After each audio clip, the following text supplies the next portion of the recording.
UAE के vice prime minister हैं, उन्होंने डेप्टी प्राइम मिनिस्टर कहना चाहिए, उन्होंने हाल ही में उनका नाम है सैफ बिन जैद अल नहयान।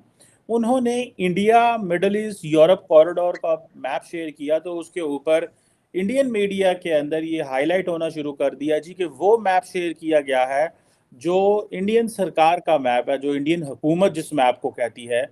और वो डेफिनेटली ये मैप है जो मैं आपके सामने यहाँ तस्वीर में लगा भी दिया है। वैसे सब नॉर्मली यही मैप शेयर किया जाता है जो इंडिया के ने मैप शेयर किया है। जो पाकिस्तान ने मैप बनाया हुआ है जो ये है, जिसे मैंने ये अभी शेयर किया है, ऐसा मैप अमूमन नहीं दिखाया जाता। देखें जी, इसमें पर ये बात में अगर ज्यादा तंज ना आ जाए तो इसका जवाब तो ये है कि यूनाइटेड अरब एमिरेट्स अगर मेमोरेंडम ऑफ अंडरस्टैंडिंग साइन करेगा इंडिया के साथ, एक कॉरिडोर का जो कि Indian middle eastern European corridor है, तो उसमें मैप पाकिस्तान का इस्तेमाल तो नहीं कर सकता ना। वो तो एक कॉन्टेक्स्ट में बात कर रहे हैं ना, तो वो एक कॉन्टेक्स्ट में तो वो सारा इंडियन मटेरियल यूज करेगा। लेकिन ये जो है, इस तरह की चीज़ें जो हैं ये माजी में भी आपने देखा होगा बहुत दफ़ा सामने आई हैं। चूँकि देखें, ये जो इंटरनेट पे रिसोर्सेज अवेलेबल हैं उसमें डिपेंड करता होता है कि कौन से मुल्क ने बहुत ज़्यादा मैप डाले हुए हैं, बहुत ज़्यादा रिसोर्सेज उसके हैं, तो वो जो रिसर्चर हैं उनको ईजी एक्सेस हो जाती है उन तक, तो वो यूज़ करते हैं। चेंज हो गई ये बात नहीं, लेकिन हकीकत ये है कि पॉलिसी चेंज हो गई। यानी मैप को मैं एज ए प्रूफ पेश नहीं कर रहा हूँ, लेकिन हकीकत ये है कि पॉलिसी चेंज हो गई है। क्योंकि उसका सबसे बड़ा सबूत जो है वो अभी जो आपका जो देखें, ये जिस तरीके से मिडल ईस्ट कंट्रीज, स्पेशली अरब कंट्रीज को इंडिया के साथ जोड़ा गया है बिलियंस ऑफ डॉलर्स की, वो भी कह लें चलें अभी मनसूबा जो है उसके साथ एक प्रॉमिसिंग किस्म का कॉरिडोर बन रहा है जो बहुत सारी चीज़ों का अल्टरनेटिव साबित हो सकता है। स्पेसिफिकली जो कि इंटरनेशनली समझा जा रहा है कि सी पैक के खिलाफ जो अमेरिकन एक कंपेन है उसकी एक बहुत बड़ा जो है ये एक सबूत के तौर पे सामने आ सकता है। तो उसमें जाहिर है कि ये एक अपने आप को उन्होंने अलाइन किया हुआ है इंडिया के साथ। तो इंडिया की अब वो हर चीज़ में कीड़े तो नहीं निकाल सकते ना कि जी अब मैप में क्यों लिखा हुआ है, या हम ओआईसी की तरफ। मैं ये नहीं बोल रहा हूं आपको कि आप टुकड़ों पे पलते हैं। आपको बुरा लगा कहीं दाढ़ी में तिनका है, आप पहले दाढ़ी पूरी शेव करा लीजिए, तिनका ही नहीं रहेगा। हाँ, अब बात करते हैं आगे। बात ये है, आपने बोला 3 ऑफिसर मारे गए, सर जवान भी मारे गए। हमारे कंट्री में ऑफिसर आगे लीड करता है, जवान पीछे चलता है। हमारे ऑफिसर लीड करते हैं इसलिए मारे गए। हमारे ऑफिसर वो ऑफिसर नहीं है जो पीछे खड़े होते हैं, जवान को बोलते हैं तू आगे चल, तू मर जाइयो। ऐसा नहीं होगा। जवानों की जितनी डेथ परसेंटेज है उससे ज्यादा परसेंटेज, करीब 10% के आसपास, 3% ऑफिसर्स हैं, 10% के आसपास ऑफिसर्स मारे गए। हर एनकाउंटर में ऑफिसर मारा हुआ दिखेगा आपको, जवान पीछे रखते हैं हम।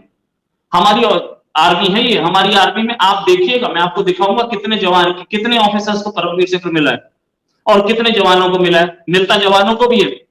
देखिए, इसके बाद ये आपने बोला कि कश्मीर का मूवमेंट है क्या, बीएसएफ क्या चेन्नई छीनती है। आपका कहना यह है कि बीएसएफ पेट्रोलिंग करती है तो वो आ कैसे गए, है ना। तो क्या आप ये मानना चाहेंगे कि बलूचिस्तान और खैबर पख्तूनख्वा जो आपके यहां चल रहा है टीटीपी, वो आपकी आर्मी तो गार्ड करती है उसको, वो चेन्नई छीन रही थी। वो कैसे आ गए? इतना लंबा डोजियर था, इतना लंबा जो आपने दिया था कि इंडिया टीटीपी को सपोर्ट करता है, इतना लंबा डोजियर दिया था, कैसे आ जाती है आपकी आर्मी चेन्नई छीन रही थी? एक बार बोल दीजिए, मैं मान लूंगा। इंडिजिनस आर्मी लगी है बलूचिस्तान में, क्या कर रही है? इस समय भी एक ऑपरेशन चल रहा है वहां पे डेरा मुफ्ती में, आपको पता है, बिल्कुल अच्छी तरह से पता है आपको, है ना। क्या कर रही है वो आर्मी? जब इतने डेली आपके पास कैजुअलिटी है, डेली आपकी आर्मी की कैजुअलिटी है वहां पे बलूचिस्तान में, क्यों हो रहा है? कैसे आ रहा है हथियार? कौन भेज रहा है? अब आप इंडिया बोलना, है ना, आपकी आर्मी मटर छीट रही थी। ये आप कहानियां जो बताते हैं ये हमें मत बताइए प्लीज। हम 20 साल से बैठे हैं, आप भी कई साल से बैठे हैं। ये आपने उनके जो वो ज़्यादा फ़ायदा उठाते हैं हमारे इंटरनल हालात का। और इस वक्त आप जानती हैं कि पाकिस्तान में भी इलेक्शन का दौर है और इंडिया में भी इलेक्शन का दौर है। और जो मोदी है वो बहुत सियासी बंदा है, वो हमेशा एक ही उसके पास कार्ड है, वो पत्ता जो खेलता है मुसलमानों के खिलाफ खेलता है। और जब इलेक्शन के दिन होते हैं तो वो उसको एक मतलब क्लू चाहिए, ये एक उसको पॉइंट चाहिए होगा जिस पे वो पाकिस्तान के ऊपर आके मतलब बात कर सके, पाकिस्तान को वो जो है ना अपना उसके ऊपर चढ़ाई कर सके। और इस वक्त आप सारे लोग जानते हैं कि पाकिस्तान के मौजूदा हालात इस तरह के हैं कि पाकिस्तान अगर पहले उनके सामने आंखें निकाल के खड़ा होता था तो पाकिस्तान की सूरत हाल इस तरह की, अगर पाकिस्तान बैठा हुआ है तो आज पाकिस्तान लेटा हुआ है। और मोदी के लिए ये एक बहुत अच्छा मतलब मौका है, मोदी इस मौके को ज़ाया बात नहीं। इंडिया दुनिया को लीड कर रहा है, क्या कहेंगे इस पे? इंडिया ने आप चेक कर लें, जो नरेंद्र मोदी की हुकूमत है वो तकरीबन 10 से 12 9-10 साल हो गए हैं। 9 हो गए, 10वां तो हमारे किस प्राइम मिनिस्टर को 9-10 साल मौका मिला, कोई है? नहीं, कोई नहीं तो है। 2-3 साल में कोई भी बंदा ले आए, चाहे जितना मर्जी एक्सपीरियंस वाला हो, लेकिन वो नहीं काम कर सकता, काम लंबा हो रहा है।